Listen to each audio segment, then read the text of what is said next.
After about an hour down the road, the driver said all of a sudden he's seeing, flashing lights behind him in a state police car.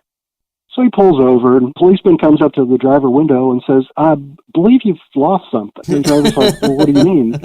And so he goes back and gets the drummer, who's still stumbling drunk, and walks him up, opens, the passenger door and puts him on the bus and waves us on. Hey everybody, welcome to Bus Call, the podcast dedicated to the touring industry professionals and their stories. My name is Ryan Goldbacher and I'm going to be your host.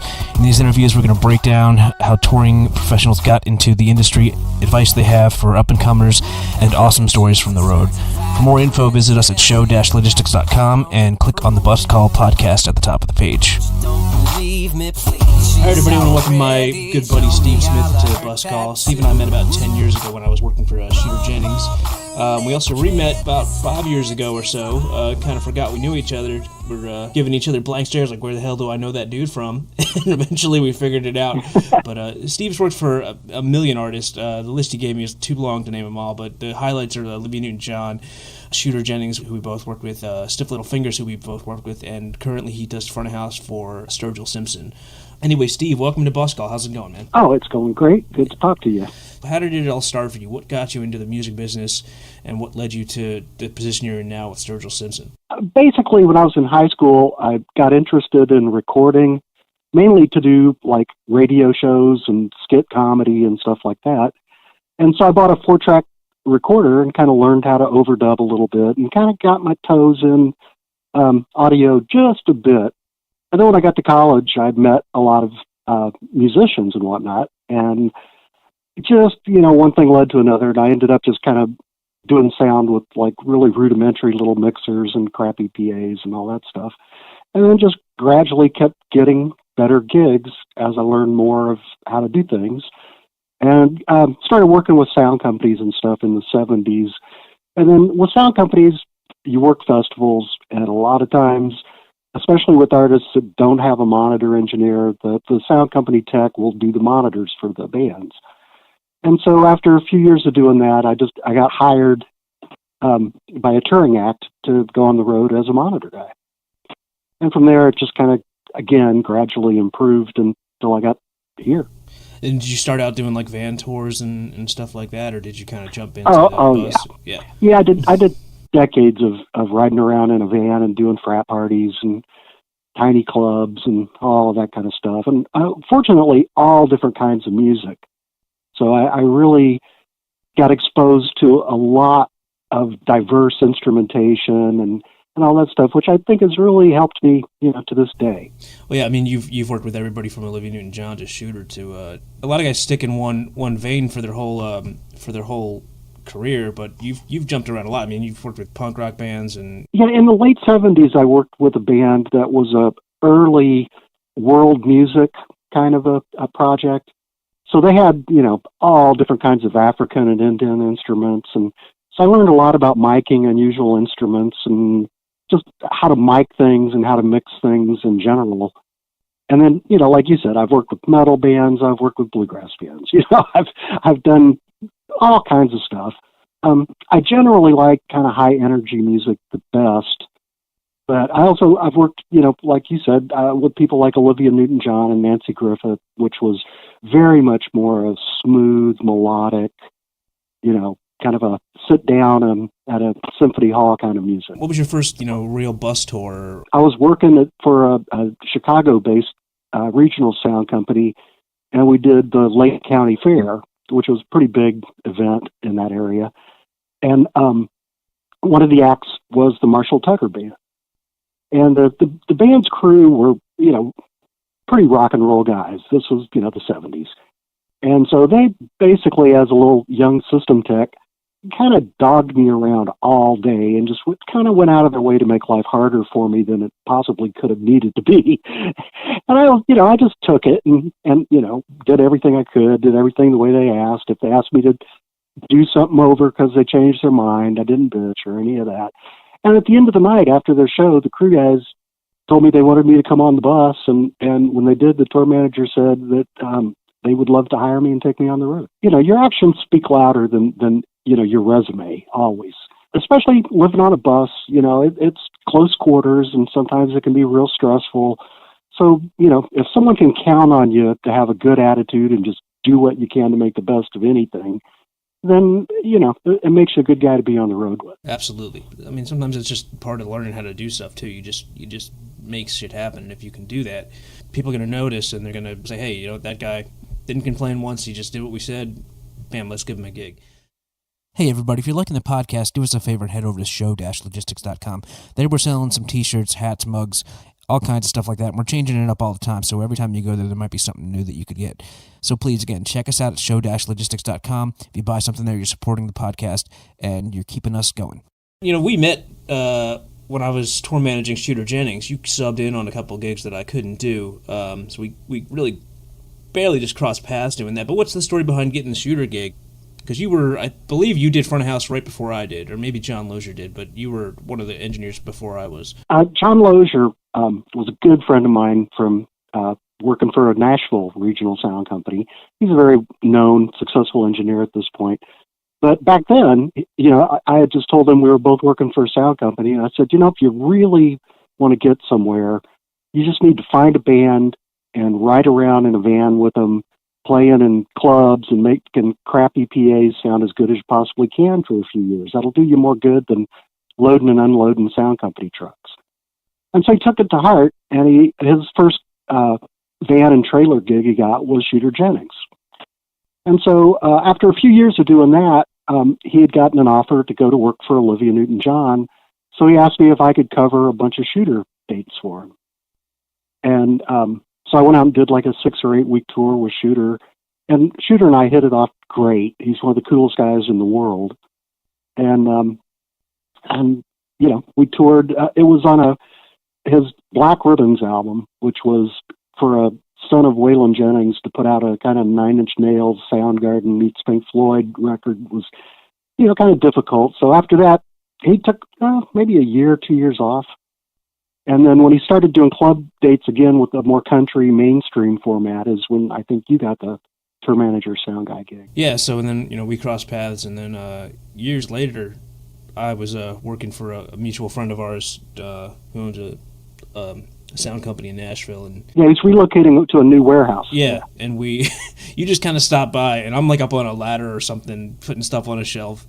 I think Mike said, hey, this is Steve, and I was like, man, I know this guy. We just kind of both kept giving each other sideways glances, and I think like 2-3 days later, maybe a week later, we realized where we actually met the first time. Yeah, if I would have ran into you at a gig, we probably both of us would have gone, oh, hey, what's happening, But when you're in a context, out of your normal where you would expect to run into somebody, it's kind of hard to place them. Well, one gig that we've kind of traded off a couple times has been Stiff Little Fingers. I mean, you worked with them from 2000 until 2017 and did all their U.S. stuff that entire time. Is that right? Yeah, I've done a few European tours with them as well, but for the most part, I just do the U.S. stuff just because of travel expenses and visa headaches, all that stuff. But I've been working with them. I started in 2000. This time last year, I was finishing up a 8-week tour with them. With that gig, I had, again, another just random chance. I was working with a 80s band from Chicago, and we got a chance to do a tour as a support act for Uriah Heep. Their bass tech and stage manager was also the tour manager for this Irish punk band called Stiff Little Fingers. And so when they had a U.S. tour, he called me up and asked me if I would be able to do the audio for it so they wouldn't have to have the expense of bringing their normal UK guy over to the US.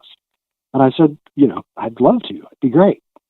So from that, it's like, again, we hit it off just fine. Touring with them, especially back, 20 years ago, was quite an adventure because they lived up to the Irish punk band ethos perfectly. One of the first gigs I did with them, the morning after a show, I left my hotel room to go and meet the bus and all that kind of stuff. And the guitar player was in the hallway of the hotel, passed out on his phone, where he'd, gotten, after last call at the bar, I'd gone up to talk to his girlfriend and was talking in the hallway because at that time we shared rooms. He didn't want to bother his roommate. So he was talking to his girlfriend until he blacked out. So I had to wake him up. At this point, the maids are stepping over him to, get to rooms to clean and all this stuff. So, and, like I said, they're just a fun-loving, totally authentic, great bunch of fun guys. So, we became like just family again in no time. And so now, whenever possible, I still love to go out and do tours with them because they're a brilliant live band. They make good records still, and they're all just the nicest people you could hope to meet. They are the lowest maintenance guys that I've ever worked with. And, well, they're also, they're very self-sufficient. There's no one that really needs babysat, so. Well, so currently you work with Sturgill Simpson, who's kind of a guitar god. It seems like a super cool gig to be on. How'd you get the Sturgill gig? The year that he won the Grammy for Sailor's Guide to Earth, he decided right after that for the next tour that he was going to strip the band down to just be a four-piece band, and he was going to play all the guitar. Because up until then, he had just played mostly rhythm guitar and had, a large band with a lead guitar player who also played pedal steel and three horn players and, all that. And when he decided he just wanted to just take everything down, be the only guitar player, and it'd just be him, bass drums, and a Hammond organ, just roots rock. And so he was really dissatisfied with previous sound guys. And so he, just said that he was looking, to replace him. Well, his keyboard player, Bobby, was also the keyboard player on the Shooter Jennings tours I'd done years before. And so he threw my name in the hat. And it was just one of those things where just by weird coincidences, Sturgill's manager at the time knew a whole bunch of people that I know. And when he had called them and say, hey, Sturgill wants to get a new sound guy, who should we get? Like 5 or 6 people just immediately just said, Steve Smith, he's perfect. And so again, it was just a word of mouth, but it was also just kind of a weird coincidence that so many of the people he'd asked if they could recommend someone were people that knew me and had worked with me. That's how you get gigs. It is. It's just, it's who you know. It's, that's how people ask. Well, the good thing is, and the bad thing, if you don't have as many friends, I guess, is that if, like with Sturgill's manager, he immediately, when Sturgill said he wanted to find a new sound guy, called people that he knew and trusted. And so, just the fact that the majority of people that he'd asked, their first recommendation was me. Yeah, man. So, we are lucky enough to get to travel all over the place. What are the coolest places you've ever gotten to visit? Well, Australia and New Zealand are amazing. Anytime I get to go to Europe, I'm thrilled to do it. I did a European tour in January of this year, and we went up to Copenhagen, and we were in Berlin, and London, Glasgow, Dublin, Amsterdam, and I love to travel. I love going to all the cool places here, and to be honest, some of my favorite places, unfortunately, are pretty seriously at risk. My favorite thing with punk bands and stuff like that was to go to all these epic independent live music clubs that hold, maybe 1,000 people. Places like Slim's in San Francisco or the Metro in Chicago. The Black Cat in D.C. is a favorite. Paradise in Boston. And unfortunately, the pandemic has pretty much, forced all of those places to close. Well, the good thing is, unless a developer buys the property and levels the place and puts in condos, most of those places, even if the owners have to bow out, somebody else is going to buy the building and promote condos. It'll still be a venue of some kind. So what are the coolest venues you've gotten to play? Well, really, some of them in the U.S., particularly the most fun ones are places like Red Rocks. The amphitheaters and stuff like that. And, the local crews at all those kind of places are great. The Fox theaters are all, epically nice places to play with great crews. So that's what makes and breaks a venue. It's the crew usually. Well, yeah, when you get to a venue and everybody, all of the local crew and all of the audio and lighting and video staff and everybody, if they're smiling and ready to shake your hand and get on with it, then you know they're getting treated right, and it's going to be a good day. So what's some of the craziest things that have happened to you on tour that you were able to tell publicly? Well, that keeping it rated G kind of thins out the story quite a bit, but a whole lot of my favorite road stories, from my whole career, have kind of revolved around one theme, which is buses breaking down. And one of the most epic ones ever was when I was on tour with Shooter Jennings. We were going to play the Independent in San Francisco. As we were coming in, we were going across the bridge, and the bus had an air leak that the driver couldn't find and took it to a couple of different places, and they couldn't totally get it fixed. They just put a Band-Aid on it, and we'd look to the next truck stop, basically. And anyway, as we were coming into town, we're late for the gig, we're already stressed, and the air pressure gets low enough that the bus brakes lock up. It's an emergency safety feature. So we're locked up in the second to the far left lane, going across the Golden Gate Bridge at rush hour on a Friday. So in minutes, we have a helicopter hovering above the bus with, on megaphones going, "Don't get out of the bus, don't open the door, don't do anything, a wrecker's on the way." And so then next thing you know, we're a traffic hazard. We've got, police cars surrounding us with their lights on and directing traffic around, and, totally just roadblocking one whole lane of a bridge on Friday rush hour, And so finally the wrecker gets there, and we were so late that we just had the wrecker pull us to the gig. That's so, great. Arriving at a club, instead of come rolling in as the, total pros that we are, we come limping in, being pulled by a wrecker to, get dropped in front of this club and load in. So, that's so great. That's a pretty good one as well. Another favorite of mine goes back further to the late 90s when I worked with a Chicago band called Sonia Dada. Epic band, pretty big band and stuff. But they were kind of at the edge of being a hippie jam band, but they had much more of an R&B thing than most of them. But they were on Capricorn, and we played all the same kind of, jam band festivals and all that stuff. But anyway, we were going from Denver to California at some point after a gig. And it's late at night. Most everybody had gone to bed. The drummer was just one of those guys, like a lot of drummers, just loved to party, loved to drink, had a, very tempestuous relationship with his girlfriend. So, of course, they argued a lot. So the bus pull up to get fuel. Nobody gets off the bus. Driver goes in to, go to the bathroom or, shop for stuff or whatever.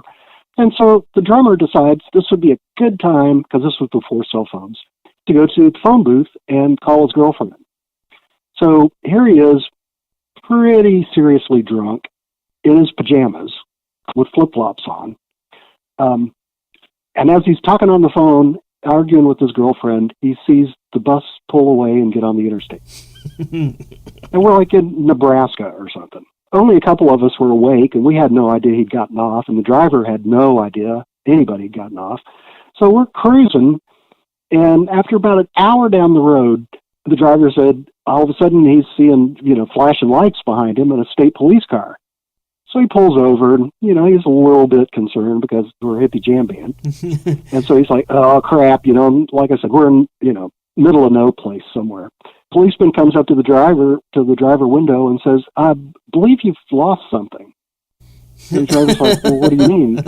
And so he goes back and gets the drummer, who's still stumbling drunk, and walks him up, opens, the passenger door and puts him on the bus, and waves us on. You know? But, you know, stuff like that, nowadays, everybody's got cell phones, and it's a reasonably easy fix, you know, but back then it wasn't. And it was just, you know, when the bus stopped, we all woke up to see what was going on, and it was just hysterical. So. That's awesome. I never got left, but I've chased a bus down like an on-ramp, you know, I've never been grease spotted myself. So what advice do you have for people looking to get into the touring industry or even the audio industry that you wish somebody might have told you before you started? You know, in my opinion, you know, obviously having, you know, a really good skill set is critical. Mm-hmm. You know, regardless of what field, you know, what aspect of it you're focusing on. But really how you conduct yourself, you know, at the show, at the job site will carry you far. You know, like, you know, always be a nice guy, always be a team player, always be graceful under pressure.